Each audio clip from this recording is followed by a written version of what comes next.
In this tutorial, I am going to show you the best, the neatest way how to knit a folded collar for your sweaters. I am going to show you how to pick up stitches. We're gonna go through a very neat trick for getting a very nice fold edge that wants to stay in place.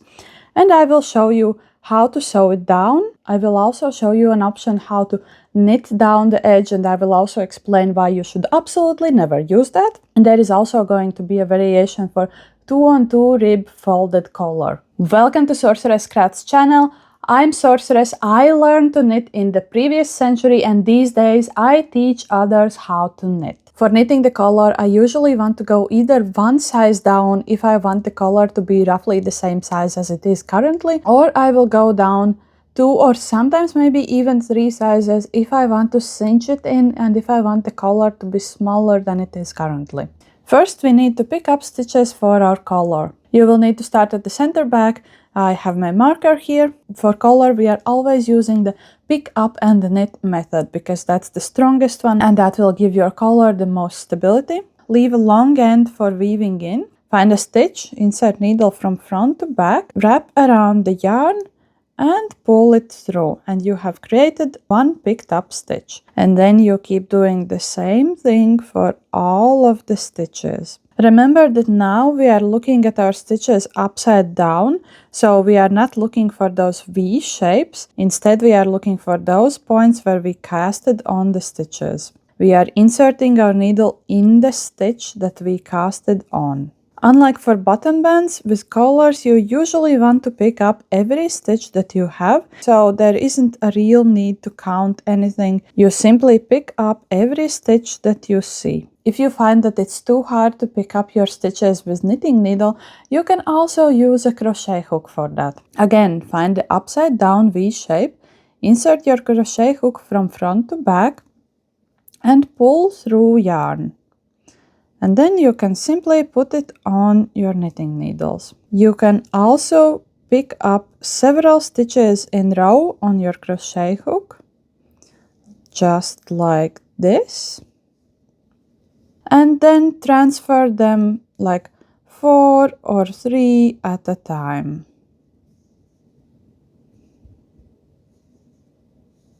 Especially if you would be working in a very tight knit, I highly suggest using a crochet hook. That usually speeds up the process quite a lot and it's not as fiddly as with knitting needles. When you have picked up all of the stitches, your sweater will look something like this. The cast on edge will now be on the inside and you will now have a live stitch for every cast on stitch you previously had on the sweater. When you have picked up all of the stitches that you need for your collar, you can start knitting it. Move all of the stitches to the left hand needle. Make sure that you are knitting with your working yarn and not with the tail end. And to make sure that the first stitch isn't too loose, you can hold on to it with your right hand. In this case, I will be knitting the collar in a simple 1x1 rib, but you can also knit it in twisted or half twisted rib. That's entirely your preference. Keep knitting the rib until you have basically reached the width of the collar that you want. As a general rule, I would normally go for a collar that's roughly like the width of 2 fingers. I think that proportionally it usually looks very good. However, this time I'm going for a very skinny collar because that's specifically what my girlfriend wanted for this sweater. And when you're choosing the collar width, keep in mind that the folding line will add a tiny bit to it. So in this case, I wouldn't be looking at the collar width as those rows that I have already finished. I would be more looking towards the edge of the needle, and that would roughly be the width that I will end up with. And now this is the point where we do a magic trick to get the neatest folded collar ever. Work the knit stitches the same way as you were working them before. So because I was working just the normal 1-on-1 rib, I will be knitting them normally, but if you were working a twisted or half twisted rib, then you will want to keep twisting the knit stitches. But for purl stitches, bring the yarn in front, slip the purl stitch with yarn in front, and then again work the knit stitch. And just keep going the same way. Slip the purls with yarn in front and work the knits the same way as you did before. And just for the record, I am knitting combination continental style, so that's also how I'm showing this tutorial, but it doesn't matter for the end result at all. This tutorial will apply to literally all knitting styles. You need to work 3 rows of this pattern where you're slipping the purl stitches and working knit stitches. Once you have finished those 3 rows of the slip and knit pattern, you will notice that the color now looks quite funky. There is this very visible ridge on it. That is exactly the thing that we wanted. That slip stitch pattern has created a situation where the fabric already wants to fold on its own. And you can already see that it will be creating a very neat, crisp fold edge here. Finish off our folded collar. You need to knit as many rows as you did before you started the slip stitch pattern. So in my case, it's only 3 rows. In your case, it might be more. And of course, from now on, we are back to knitting the rib normally, so we are also working the purl stitches. When you have as many rows after the slipped section as you did before, you are ready to fold over the collar and sew it down. You will need to cut off yarn. For sewing down the collar, I normally leave yarn that's 3 times as long as is the row. Usually that leaves me with more yarn than I need, but it's fine. Put in the yarn in your darning needle. For now, ignore this tail end that you have for picking up the stitches, weave in that later. Carefully fold down the collar. You will have a situation where your needle is going over this edge where you picked up the stitches. That's normal. You want to encase it in the collar. When you're folding down the collar like this, you will very easily see to which row it wants to stick down to. Insert needle in the first stitch knitwise. Pick up this purl bump that you have here. Pull through your yarn. For the first stitch, make sure to pull it kind of tight. You won't need to pull it as tight later, but for the first stitch that's appropriate. Go back through the same stitch and slip it off and pull through the yarn. And then regardless of what stitch you have on your needles, you just keep repeating the same process. You go in the stitch knitwise, pick up the purl bump, pull through yarn, then go back purlwise through the stitch and slip it off.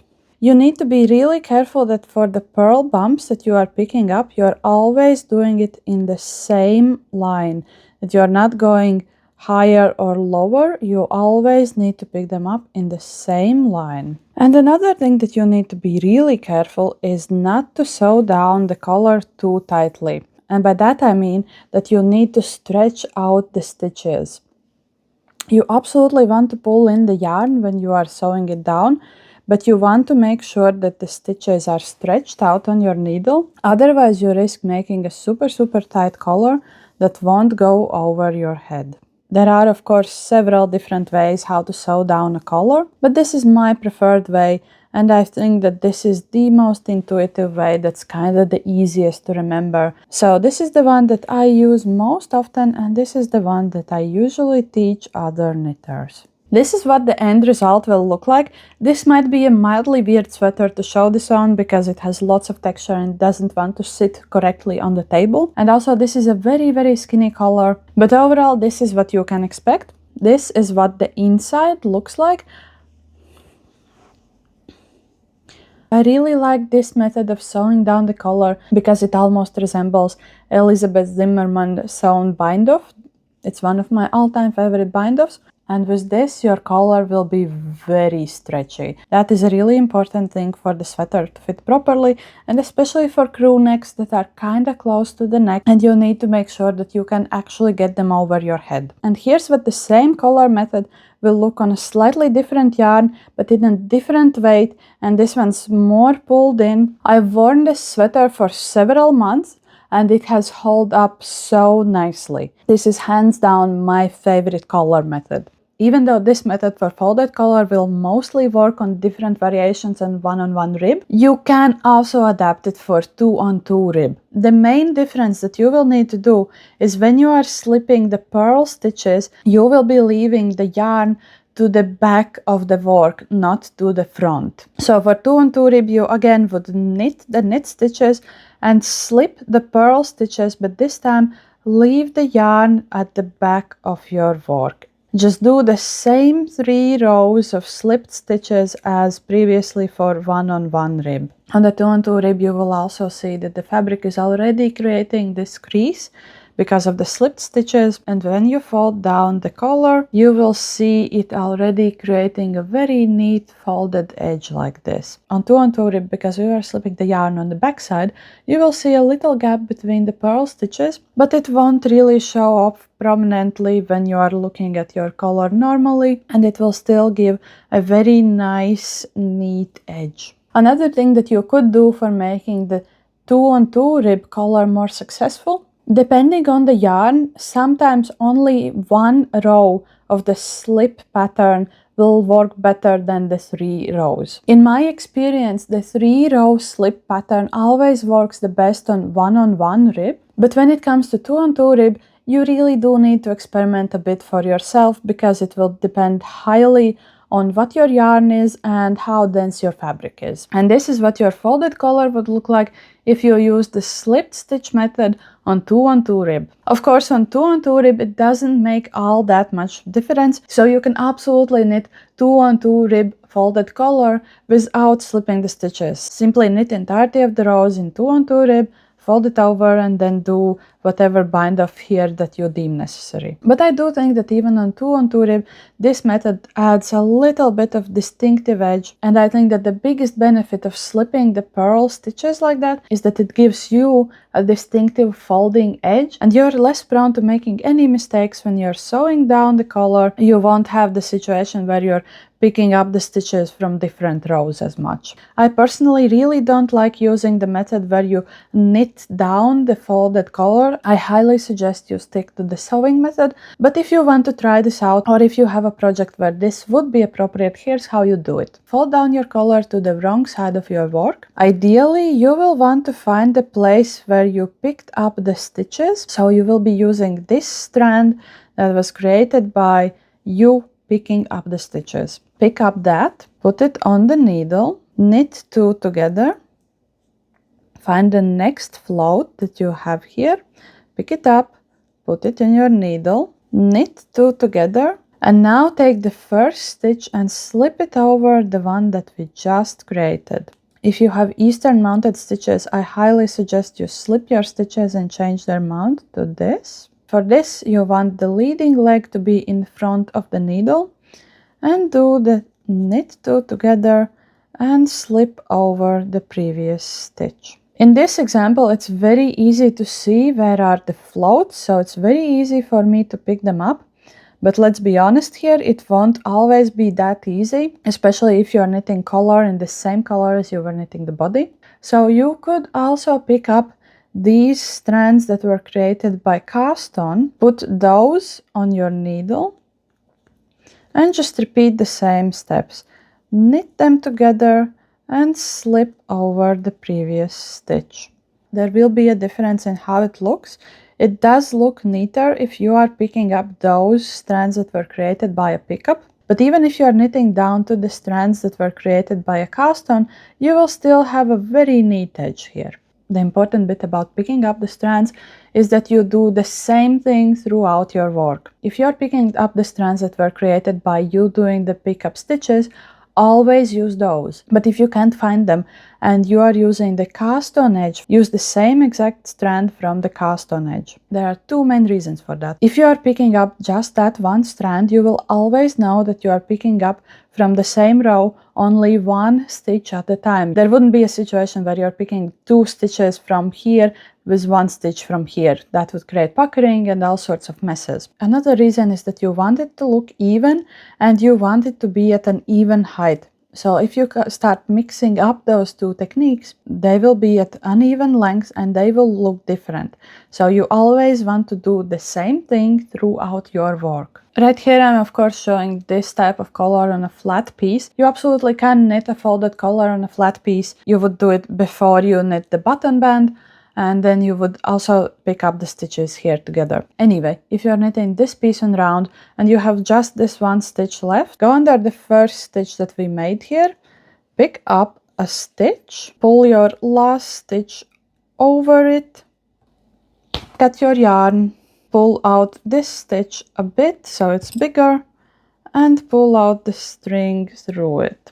and then simply weave it in as you will with any other end that you have here. If you're knitting flat, again the same thing, simply elongate the last stitch, pull the yarn through and pull it tight. Now that I've shown you both the knit down version and the sewing version, let's talk about differences and why should you choose the sewn one.